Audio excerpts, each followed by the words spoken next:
Nandirito na ang the biggest changes sa Rider Series, ang pagdating at paglabas ng panibagong Suzuki Rider R150 Pro. Marami ang nainis nung nilabas ang motorsiklo na ito at marami din naman ang natuwa nung nakita nila sa personal ang motor na ito. Ikaw, anong masasabi mo? Yan ang ating aalamin ngayon. Tara, ito pong ating Suzuki Raider R150 Pro, kapansin-pansin na ito pong kanyang headlight design ay naiiba kung ikukumpara po natin sa lahat po ng mga Suzuki Rider series. Kaya pag nakita po natin na ito pong kanyang main headlight ay kakaiba, marirecognize po natin agad na ito na po yung pinakabagong Suzuki Rider R150 Pro. Ito pong kanyang main headlight ay nahahati po ito sa tatlo at naka full LED na po para po sa kanyang high beam at low beam. At ito pong kanyang headlight ay hinango po ito at kinuha doon po sa Gixxer series. So ipapakita ko sa inyo. Ito po yung mga Suzuki Gixxer series, o di ba? Kamukhang kamukha. So ito pong kanilang Suzuki Rider 150 Pro ay parang hinawig po nila sa mga big bike style. Kaya iniba po nila ito pong kanyang headlight design. At ito pong kanyang turn signals ay naka-pop up po ito at naka-bulb type po ang kanyang turn signals. Mayroon naman po siyang little visor dito na naka-connected dito po sa kanyang meter panel display. At may nakalagay naman po rito na Suzuki logo. At ito po ay gumagamit ng telescopic fork na black color para naman po rito sa kanyang front suspension. Naka-single rotor disc brake na flower design with 2-pot caliper na black color. At equipped na po pala ito ng single channel ABS dito po sa harapan. Black color po ito pong kanyang cast wheel at ang sukat po ng kanyang gulong rito po sa harapan ay mayroon pong sukat na 70 by 90/17. At ito po ay naka-tubeless na. Naka fully digital meter panel display po ito at naka-smart keyless system na po ang kanyang ignition. Subukan po nating i-activate ito pong pinakabagong Suzuki Rider 150 Pro. Ipupush lang po natin ito pong kanyang knob and then twist po natin dito sa on para makita po natin na mag-activate.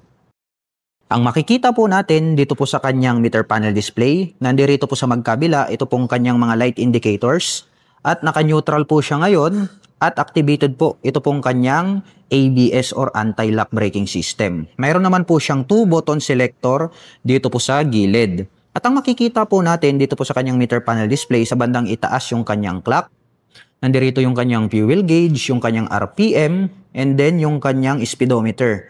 At nandirito naman po sa bandang gilid, ito pong kanyang gear indicator. So makikita nyo, kapag kumakambyo kayo, digital po yung kanyang gear indicator. At nandirito naman po sa bandang ibaba, ito pong kanyang voltmeter. At pagdating naman po sa kanyang mga button selectors, meron po itong high beam and low beam, turn signal selector, at horn. Pakinggan naman natin itong kanyang horn. Uy, grabe. Napakalakas po nito pong kanyang stock horn. Hindi nyo na kailangang mag-upgrade. Habang dito naman po sa kabila, nandirito naman po yung kanyang electric starter. Itim po ang kulay nito pong kanyang mga handle grip. At black color naman po ito pong kanyang clutch lever. At itim din po ito pong kanyang front brake lever. At gaya nga po ng sinabi ko sa inyo, ito pong kanyang ignition ay very upgraded na po siya. Dahil nga po, naka-smart keyless system na siya, o di ba? Nandirito po yung kanyang remote control, o di ba? Pa-remote ka na lang kapag ikaw po ay mag-activate nito pong inyong pinakabagong motorcycle. So ito yung nagustuhan ko, no? Ito pong kanilang Suzuki Raider 150 Pro ay siksik-liglig umaapaw sa mga features. Dahil bukod dyan, magugulat ka. Mayroon pa po itong Ride Connect. Ayan, pindutin natin itong mode. Ayan, pairing mode. So, da-download lang po natin yung application na Ride Connect at pwede na po nating i-connect yung ating mga mobile phones dito po sa ating motorcycle. At dito po pala sa bandang gitna, mayroon pong door dito na kung saan i-press lang po natin ito at magbubukas. At mayroon po pala itong front pocket dito sa middle. Pwede po tayong maglagay rito ng coins at mobile phones. Ay, hindi pala. Hindi pa po pala kakasya rito yung mobile phones. Halika, kunin natin yung ating mobile phones para may pakita ko sa inyo. Ito po yung pinakamaliit na mobile phones, no? Samsung S22 Plus. Subukan po natin. Hindi po talaga siya kakasya kahit na anong anggulo. Naka-side or nakaharap. Hindi po talaga siya kakasya. So ito pong kanyang front pocket ay ideal po ito para paglagyan po nito pong kanyang remote or susi o di kaya gloves or coins. At ang kagandahan naman po nito pong motorsiklo na ito ay meron na po siyang integrated na USB Type A port. So gagamit na lamang po kayo rito ng USB cable ay makakapag-recharge na po kayo ng inyong mga dalang mobile phones at gadgets. Patayan muna natin para hindi sayang yung kanyang battery. At ito pong kanyang side profile, napakaburusko no. Dahil nga rito sa top, nagkaroon po siya rito ng parang nakabukol no. Naka-emboss po siya. And then yung kanyang pairings na glossy ay nag-connected hanggang rito sa bandang ibaba. At ang nagustuhan ko rito, nagkaroon po siya rito ng windlet for better ergonomic design. May nakalagay naman po rito na Suzuki na decal. Nagkaroon po siya ng mga pins dito sa bandang itaas, nagkaroon ng butas rito. At ito pong kanyang engine cover ay nagkaroon po siya ng extension. Kaya talagang napaka-astig at maangas talaga. Ito pong kanyang bagong design ng kanyang pairings. At ito pong kanyang upuan, pahaba po ito. At malambot din po ito pong kanyang upuan. Black color po. Ito pong kanyang seat cover. Ang Suzuki Rider R150 Pro po ay meron po itong seat height na 765mm. At meron naman po itong ground clearance na 150mm. Ngayon naman po ay susubukan nating sakyan para maipakita ko sa inyo kung gaano nga ba ito kataas. Napakababa po pala nito pong ating Suzuki Rider R150 Pro. At sa tansya ko po ay kayang-kaya po itong maabot ng mga 411 and above. At para po sa mga magtatanong, ang height ko po ay 5'6". Ito na lang po yung gawin yung reference. Lapat na lapat po yung ating mga paa. Kaya talagang komportable po ito para po sa mga tulad natin ng mga 5'6" in height.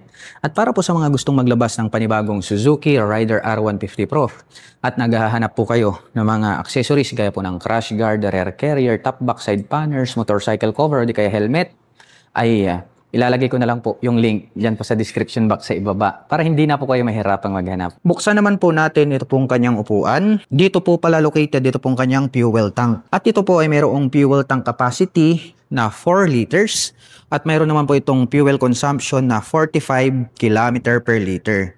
At ang kagandahan po pala nito pong ating Suzuki Rider R150 Pro ay located po rito sa bandang itaas. Ito pong kanyang battery compartment.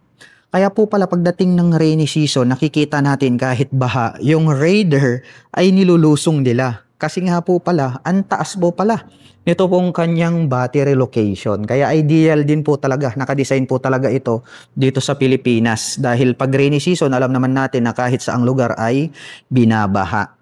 Dito po sa kanyang side profile, may nakalagay naman po rito na Raider in chrome color. Oh. Very attractive to dahil nga 3D emblem yan. Tas may pro po rito na nakadugtong na gray color na decal.